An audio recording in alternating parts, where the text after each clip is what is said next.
تسر أسارير وجه صبي، سبيل الدموع سبيل مريح تنهدى. إن الحمد لله نحمده ونستعينه ونستغفره ونعوذ بالله من شرور أنفسنا ومن سيئات أعمالنا، من يهد الله فلا مضل له ومن يضلل فلا هادي له. أشهد أن لا إله إلا الله وحده لا شريك له وأشهد أن محمدا عبده ورسوله لا نبي بعده. أما بعد.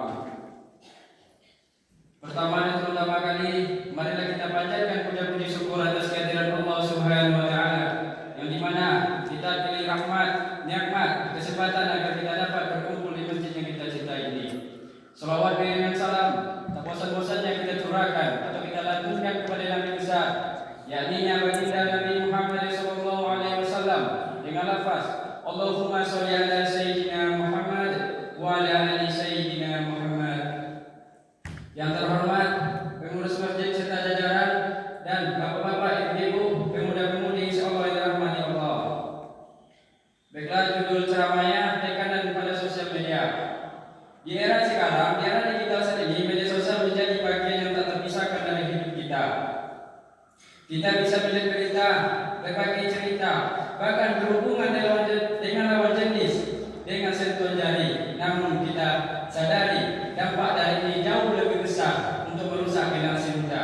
Coba kita lihat hari ini, banyak anak-anak kecil umur 4 tahun, umur 3 tahun sudah meminati teknologi canggih. Bahkan salah satunya HP yang merusak otak mereka. Adapun pertanyaan, apa saja bentuk tekanan itu?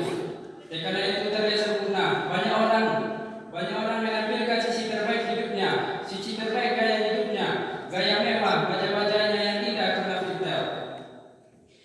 Gaya hidup yang indah. Hal ini membuat orang merasa minder, iri, bahkan tidak percaya diri. Ketergantungan pada prestasi orang, like, komentar untuk mengukur tolak hidup kebahagiaan orang atau keberhasilan. Padahal nilai dari seseorang tidak ditentukan oleh angka di media sosial dan komentar negatif. Banyak orang berani berkata kasar kepada saudaranya karena dia merasa aman dalam berlayar. Hari ini bisa melukai perasaan dan membuat orang merasa tertekan atau bahkan depresi. Pandangan Islam sangat menjaga kehormatan, ketenangan jiwa, dan harga diri seseorang.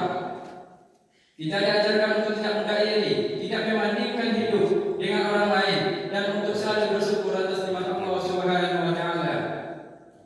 Rasulullah SAW bersabda, lihatlah kepada orang yang lebih rendah darimu dalam hal dunia, dan jangan melihat kepada orang yang lebih tinggi darimu, karena hal itu akan lebih membuatmu tidak meremehkan nikmat Allah Subhanahu wa taala.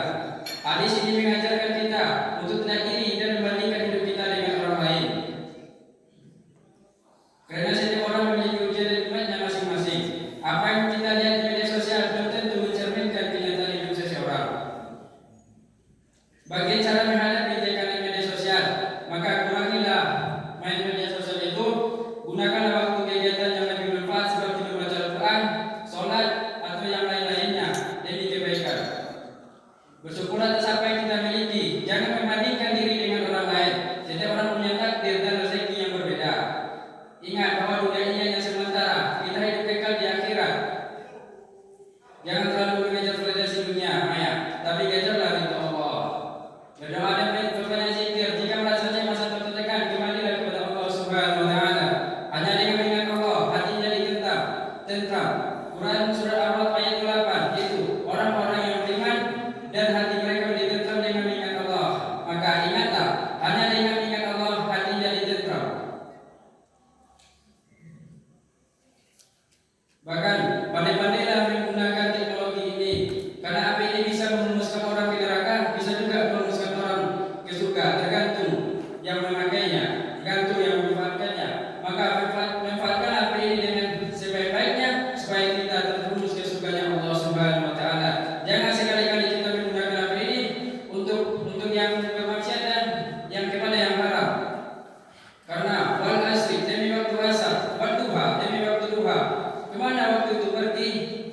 berbagi karena di sekitar media sosial.